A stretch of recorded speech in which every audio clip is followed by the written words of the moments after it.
38 प्रयोगशालाओं के सहयोग से वैज्ञानिक और तकनीकी समाधानों के विकास और नवाचार की नोडल एजेंसी के तौर पर काम करता है। कोरोना वैश्विक महामारी के पिछले 6 महीनों के दौरान CSIR की प्रयोगशालाओं ने कोविड-19 के व्यापक प्रभाव को कम से कम करने के लिए तकनीकी समाधानों के साथ साथ दवा और वैक्सीन के क्षेत्र में महत्वपूर्ण काम किया है। 30 जुलाई को नई दिल्ली स्थित CSIR के अनुसंधान भवन में संस्थान द्वारा विकसित इन्हीं मिटिगेशन टेक्नोलॉजीज पर केंद्रीय मंत्री डॉक्टर हर्षवर्धन ने एक कंपेंडियम जारी किया।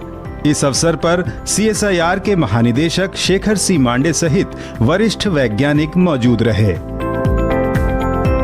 और आज मुझे खुशी है कि लगभग 100 से ज्यादा टेक्नोलॉजीज जो पिछले 3 महीने के अंदर और विविध क्षेत्र जो कोविड के खिलाफ जंग के लिए इम्पोर्टेंट है, उनके बारे में उनको साइंटिस्ट ने टेक्नोलॉजीज को विकसित कर लिया।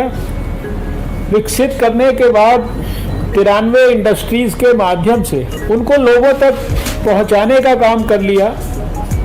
और जब मैं देख रहा था, कोई रिलायंस की इंडस्ट्री है, कोई टाटा सन्स है, कोई BHEL है, कोई BEL है और बहुत सारे MSMEs, ये सारे लोग इसके अंदर हमारे जुड़ गए हैं। CSIR की प्रयोगशालाओं ने कोरोना महामारी से निपटने के लिए कई त्वरित और सस्ती नैदानिक परीक्षण तकनीक विकसित की, ताकि ज्यादा से ज्यादा संक्रमण की जांच की जा सके।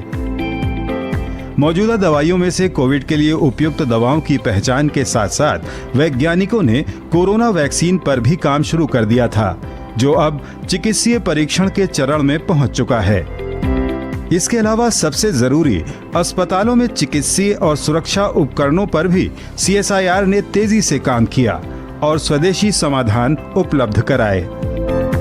साथ ही उद्योगों के साथ मिलकर देश में आवश्यक वस्तुओं की सप्लाई चेन को भी बनाए रखा। CSIR और देश के अन्य वैज्ञानिक संस्थानों की इसी सक्रियता और विशेषज्ञता ने भारत में संक्रमितों की संख्या बढ़ने के बाद भी अन्य देशों की तुलना में महामारी पर काबू बनाए रखा है। वक्त एक और छोटे से ब्रेक का, लेकिन आप कहीं मत जाइएगा, हम अभी लौटते हैं।